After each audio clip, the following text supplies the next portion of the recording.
বানভাসী অসম এবং টানা বৃষ্টিতে জলস্তর কমার বদলে ক্রমেই বেড়ে চলেছে এবং জলমগ্ন 29টি জেলার ক্ষতিগ্রস্ত 7,17,046 জন মানুষ।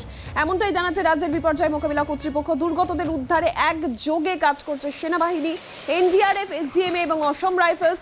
ফুলে ফেপে রয়েছে ব্রহ্মপুত্র সহ রাজ্যের সবকটি নদ নদী, রাস্তা, সেতু সমস্তটাই কিন্তু ভেঙে যাওয়ায় নৌকা করে এই মুহূর্তে উদ্ধার কাজ চালানো হচ্ছে। দুর্গত 7 লক্ষেরও বেশি মানুষ। একযোগে উদ্ধার কাজে সেনা, এনডিআরএফ, এসডিএমএ এবং অসম রাইফেলস।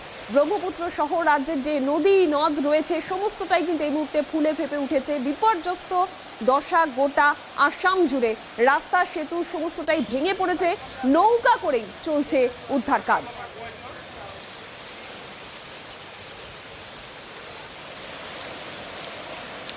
শিলচরের ক্রিকেট কর্তা বাবুল হোর, তার সঙ্গে আমরা কথা বলেছিলাম, যোগাযোগ করেছিলাম আমরা। কি পরিস্থিতি সেখানকার তিনি জানাচ্ছেন, শুনুন।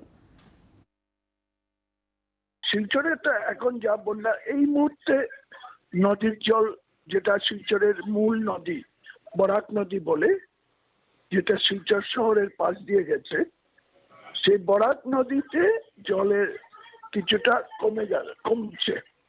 সত্যি কথা বলতে কি, আজকে সকাল থেকে, কালকে রাত্রের থেকেই এটা কিছুটা কমে যাচ্ছে।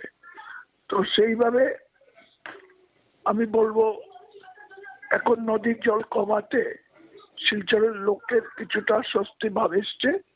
কিন্তু আবার যেগুলো শহরের পার্শ্ববর্তী এলাকা, যেমন শিলচরের পাশেই সোনাবাড়ি ঘাট, সেই সব জায়গার যে বাঁধ ভেঙে জল ঢুকেছে, সেটা এখন কিছুটা শহরের পশ্চিম সাইডে নালা দিয়ে এসে যাচ্ছে।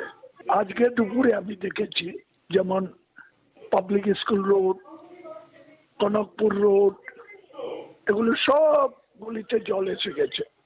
আমি আজকে নিজে মালুগ্রাম শহরে গেছি, সেখানে নদীতে ডান দিকে জল কমছে, কিন্তু বাঁদিকে প্রতিটা গলিতে জল আছে। এবং ইটকলার মেইন রোডে জল আছে, সেখানে স্থানীয় লোকরা সবাই মিলে, জনপ্রতিনিধি মিলে পাম্প দিয়ে জল বের করেছে। রেল লাইনের অঞ্চলে এসছে জল, হয়তো নদীর জলটা কমে যাওয়াতে কিছুটা স্থিতি অবস্থায় আছে।